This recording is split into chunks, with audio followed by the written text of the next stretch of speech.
টাকার গরু বিষ ব্যথা দেখতে কিনে নিব না।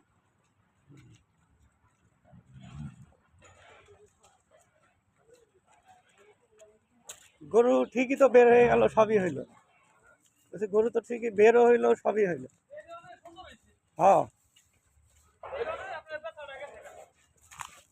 একটা আগে পেঁচাই দিবেন, তারপরে